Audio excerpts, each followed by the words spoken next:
Alam niyo, pag nagbabasa tayo ng Bible, kadalasan ho sa mga Bible, sa mga Kristiyano, karamihan, no? Pag binasa yung Bible, nandun kagad tayo sa application, no? O hindi na tayo dumadaan dun sa observation saka interpretation. Observation, obserbahan muna natin, ano ba sinasabi nitong talata na to? Interpret mo, bakit ba nasabi to? Yung interpretation yan papasok yung historical context. Sa historical context, dahil hindi mo i-interpret yung Bible sa panahon mo. Dahil yan na isulat 2,000 years ago at many years ago na hindi sa panahon natin.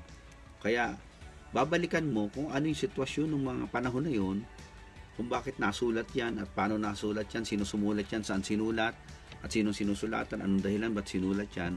Pag-aaralan mo yung historical context na yun, at kasama na dyan yung mga kustumbre ng mga tao noon, yung kanilang kultura, yung kanilang pamumuhay, ang kanilang ekonomiya, ang kanilang mga pananamit, ang kanilang pag-uugali, ang kanilang kabuuan, yung social norms nung panahon nila.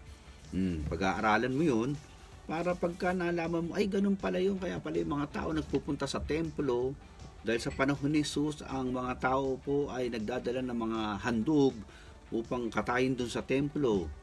O mayroong mga hayop silang dala-dala. May mga ibon, kung ano mga hayop na pwede nang i-offer dun sa altar. Gaaralan mo yun, o maiintindihan mo sa Bible. Pag binasa mo, ang Panginoong Hesus ay kumuha ng lubid at pinaghampas at pinagbabalibag ang mga nagtitinda sa loob ng templo. Bakit kaya may tinda-tinda ron? Pag-aaralan mo yun, ba't nagtitinda? Ganun pala nung araw, dahil yung mga taong galing pa sa malayong lugar pupunta sa templo sa Jerusalem, siyempre kung magbibitbit nga sila ng kalabaw nila at kambing nila mabigat, ang gagawin nila, imbis na magdala ng mga handog na hayop, doon na sila bibili doon sa lugar sa loob ng templo na kasi may mga nagtitinda ron na pinapayagan naman ng mga religious leaders dahil sila po ay merong komisyon doon sa mga nagtitinda-tinda ron, ginawa na ng business. Yun. Kaya nakita mo yung background, ganun pala yun. Kaya nagalit ang Panginoon nun. Kung ano yung panahon ni Jesus, doon mo pag-aaralan kung bakit ganun ang kilos, ganun ang usapan, ganun ang dramatic discussion ng mga istorya dun sa Bible. Dahil meron palang kaganapan sa panahon na yun na sa kanilang kapanahunan nagaganap. Yan para madali nating intindihin yung historical context. Alam mo, minsan, siyempre, nakakatamad nga naman papag-aaralan mo pa yung historical context nung talata, di ba? Kaya nga may yung mga pastor, mga Bible teachers, so sila yung masipag mag-aaral, sila yung masipag magsaliksik at mag-research, o kadalasan pinapaubaya natin dun sa mga teachers. Tayo naman, ayaw natin mag-alak ng sarili natin.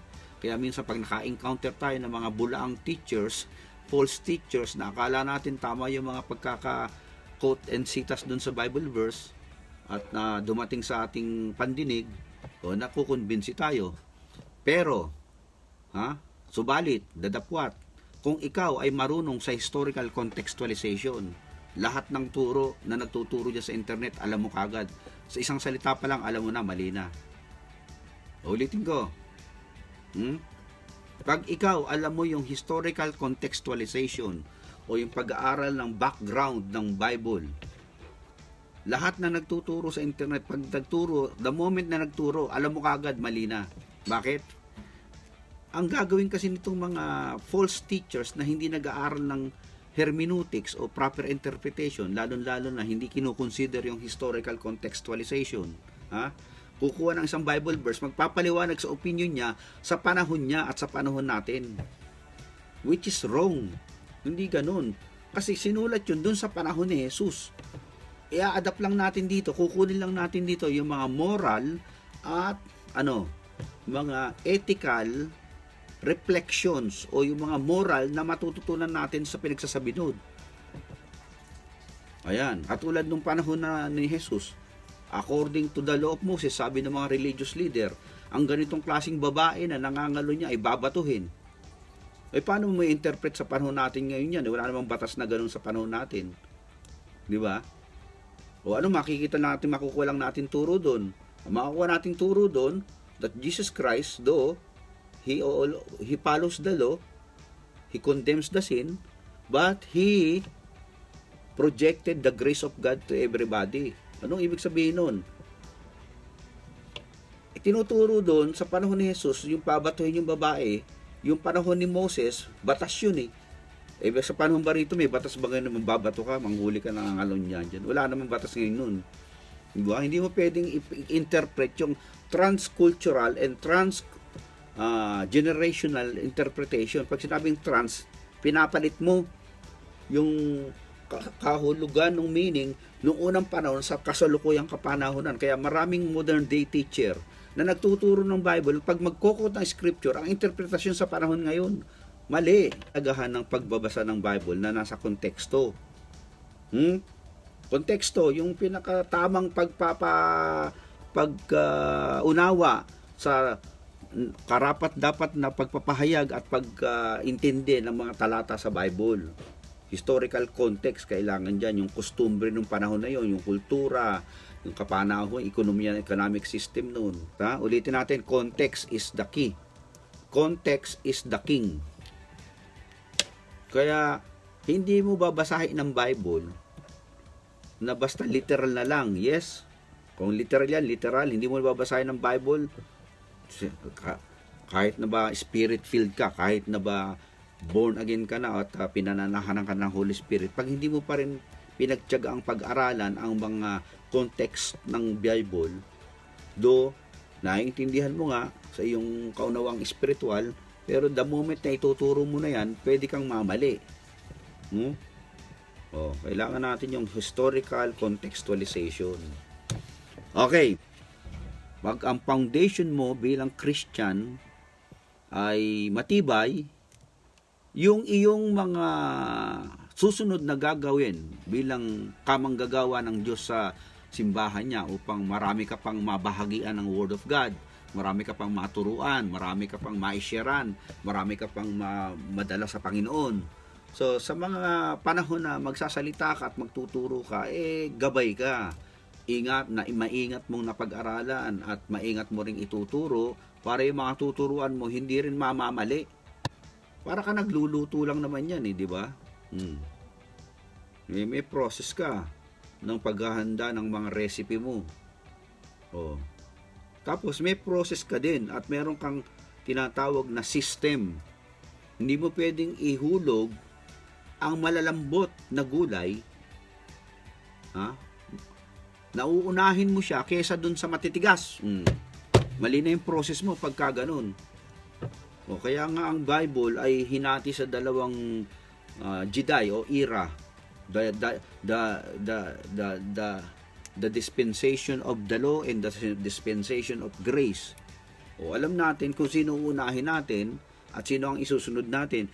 Paano natin ipapaliwanag ang panahon ng biyaya at sa panahon ng batas. Kaya sabi ng Panginoon, ang lumang wineskin ay hindi dapat yan lagyan ng bagong alak dahil ito'y sasabog. Dapat yung bagong alak, sisidlan yan bagong wineskin. Ibig sabihin, may process lahat. Tama, dapat may proseso. Maliwanag po yung pag-aaral ng Word of God.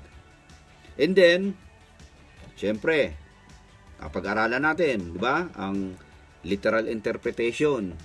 Huwag mong i-interpret ang Bible passages o anumang talata dyan. Kung literal yan. Kung spiritual, spiritual. Huwag kang lalayo dun. Kailangan mo ng Holy Spirit na gagabay sa'yo.